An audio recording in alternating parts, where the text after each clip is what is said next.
See the elegant Alabama leaning man.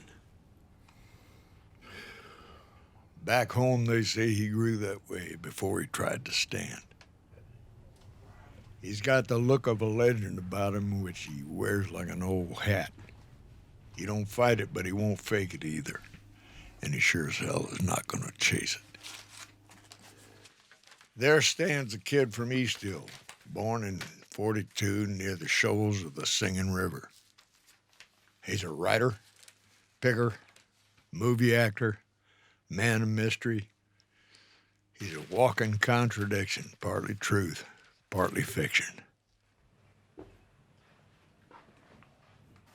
Every morning his hands draw close to the keys of his Wurlitzer piano.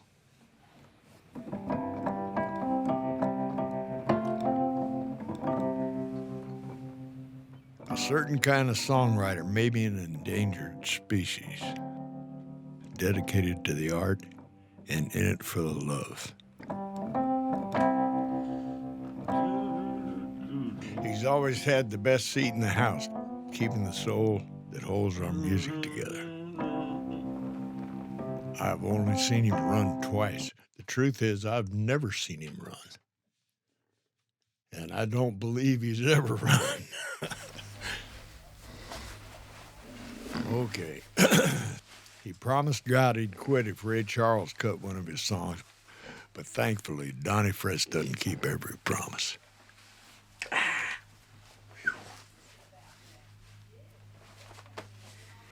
With one foot in the groove, he's still hidden in plain sight, making it look easy again. And none of us can forget the first time we listened. There are a lot of soulful people in this business, and a lot of them in this town right here, but there's, pure souls are real rare. And over there, lounging seductively at the other keyboard, is a legend out of Muscle Shoals, Alabama. They call him the Alabama leaning man. He writes some of the best soul songs in the world. We call him Funky Donnie Fritts.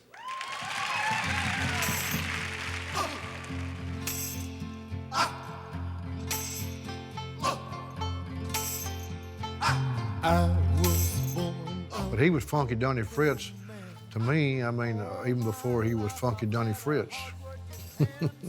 Well, Funky Donnie Fritts. I thought that was on his birth certificate.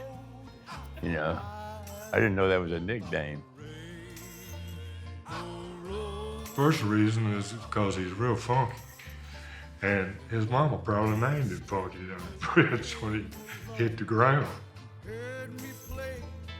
Well, people call him the leaning man of Alabama, but that's too easy because it's too obvious. Because he literally and figuratively does lean. He just liked to lean up against stuff. He never was the energetic type, He wasn't gonna run or he wasn't gonna do barbells, he leaned. He was a leaning man, and we all do that down here, you know that. We all prone to lean. We like talent, no matter who's got it, and Donnie's got talent, you can't lie, You can't hide it. And he's always good to write a song, and a lot of them are about love, losing love, living love, He's a love man, that's the thing. Hey, brother. I'm hitting about like Memphis women. You know how that. Memphis chicken, wild women. Yeah. All right.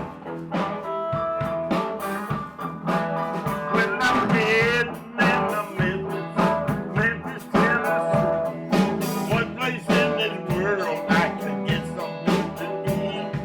Hungry for some loving and some fried chicken. Go down crazy and thank you. I know you where to go. There's a woman I know.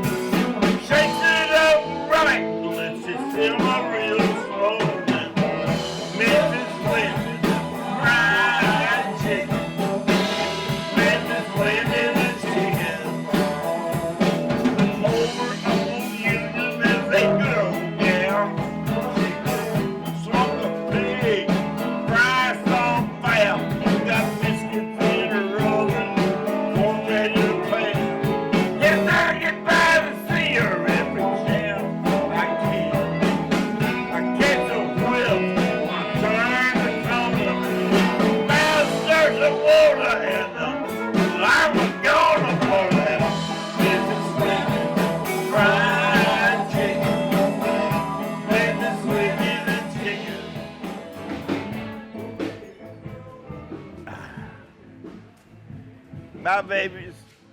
It's interesting to ask, is Donnie Fritts a country artist? Is he a rock and roller? Is he a soul man? He and his peers really lived on the edges of all those boundaries at once. Just as with what was happening in San Francisco in the late 60s, just as with what was happening in Laurel Canyon at the turn of the 70s, you have these musicians who are really into their craft and really into connecting with tradition, but also are feeling more free.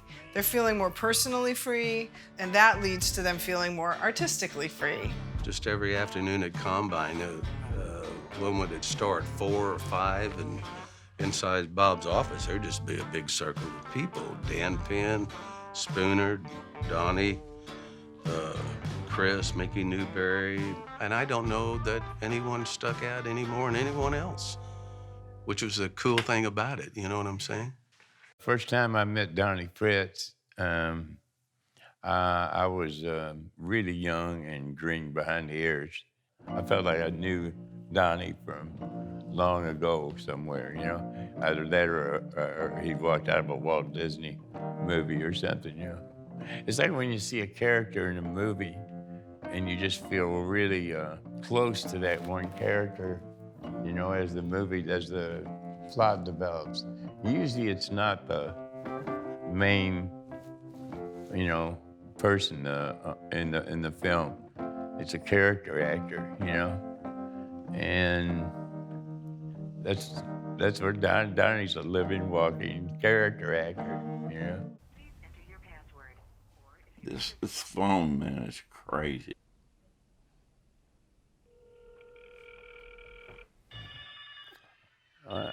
That must be him now. Hello? Hey, John. Yeah. It's Donnie. I'll be darned, man. How you doing? Pretty good. You okay? Everything going good? I got a knee replacement. And you remember back when I got a hip replacement? Oh, that one is halfway through its warranty already.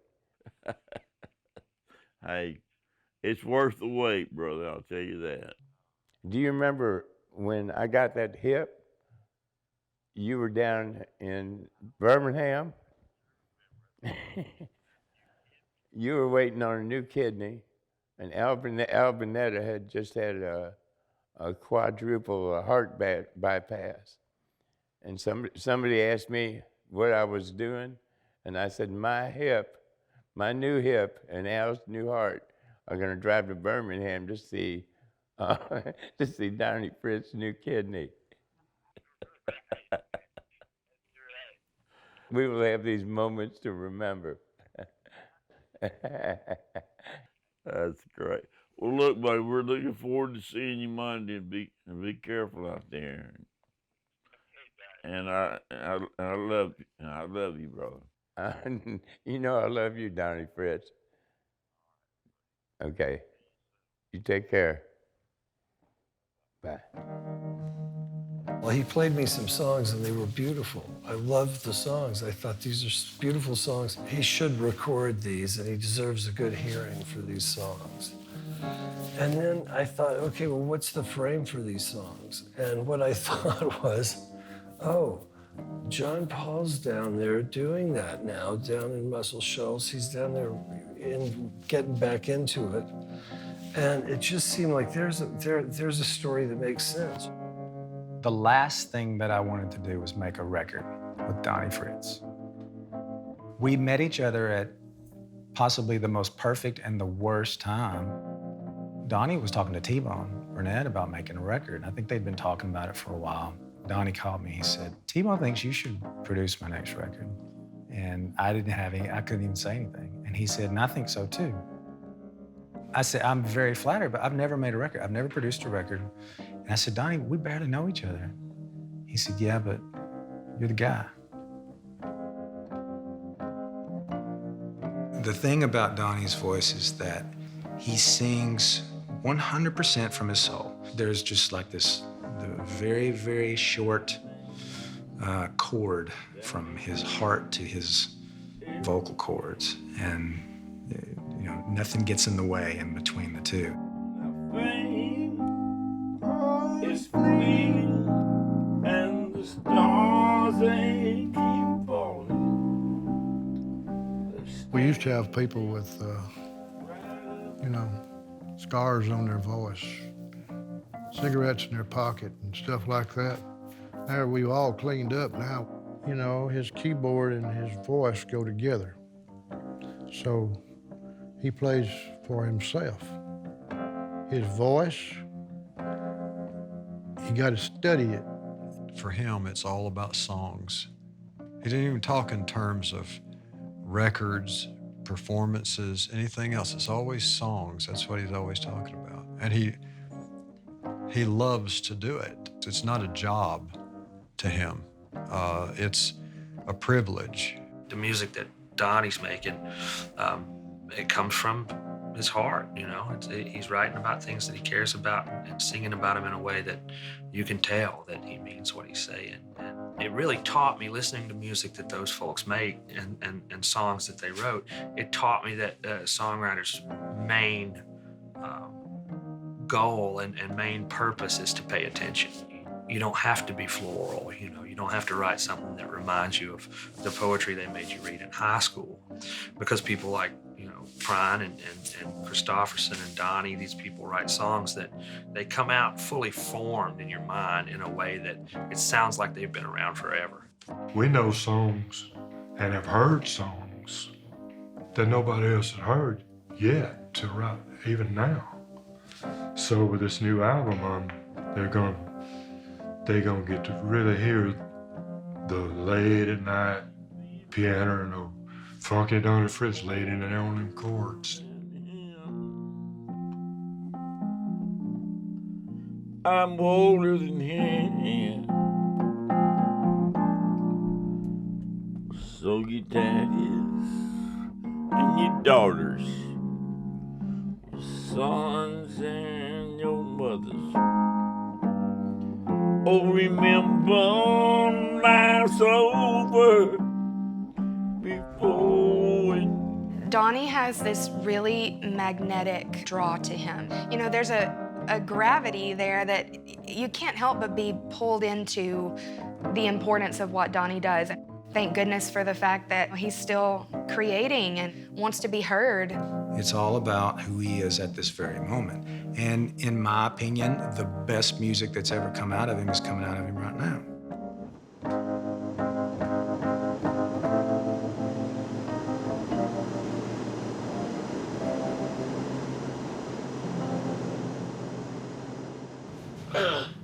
Here we go, getting ready for the big show. Lincoln Center. Damn, the thing's tired. No, I can't get it up. Now I gotta get this on and off. It's good. I'll tell you what, it is good to be back in New York.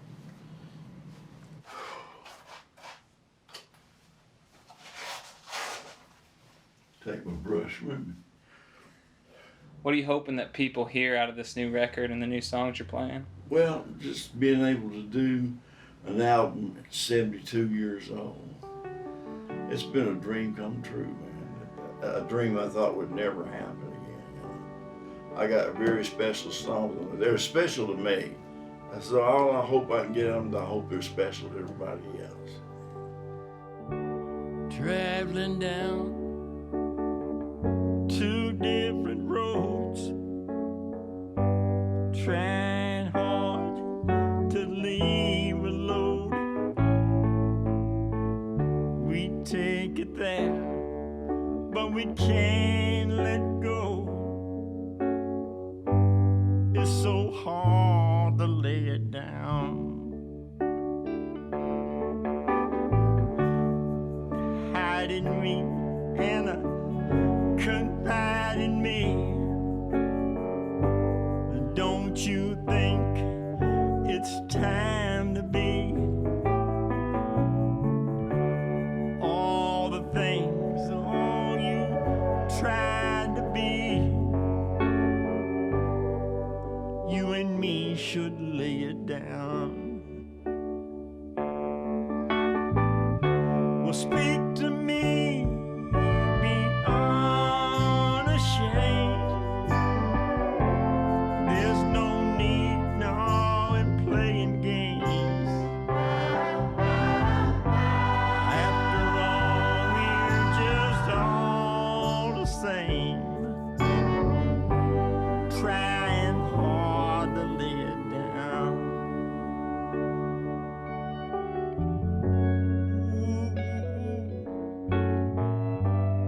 years, our heroes became friends and friends became heroes. Not bad for a bunch of songwriters. I figured out I probably spent more time in the company of Donnie than with any other person on the planet. We once did 18 months without a day off. And the one constant was the smiling, soulful presence of the Alabama leaning man. Labeled by many, discovered by few, still searching for the songs he would never brag about and the craft he would never quit. It's always honest, funky, and undeniably Donnie Fritts. Living proof there's still a few around for whom it ain't so much a business as it is a way of life. A puzzle to the parents and the pretty little wife. The truth's there in the lines between the hard times and the hits.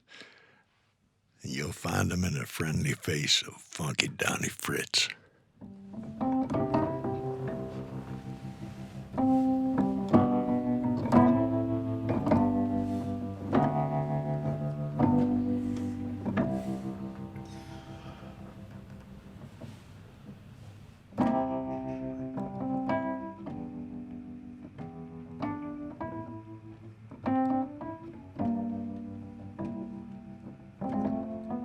The first time I met him, he had a chocolate sundae and was really working it. Man, he had a big old sundae like that. He had a real bad sweet tooth, you know? And we both loved to throw knives.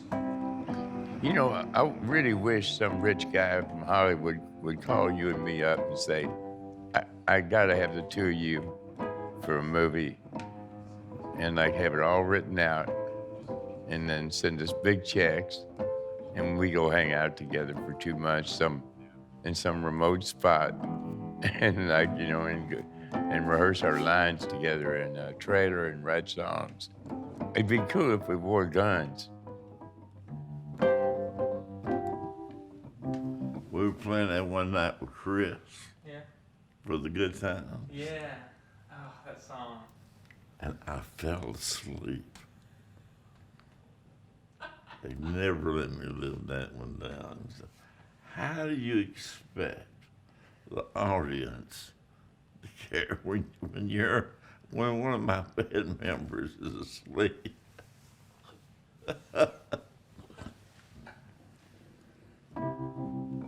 It's a long-ass, slow song. It's a gorgeous song, a beautiful song. But when you play that thing from the beginning to the end, you know, if you're already tired from being up 5 damn days and nights,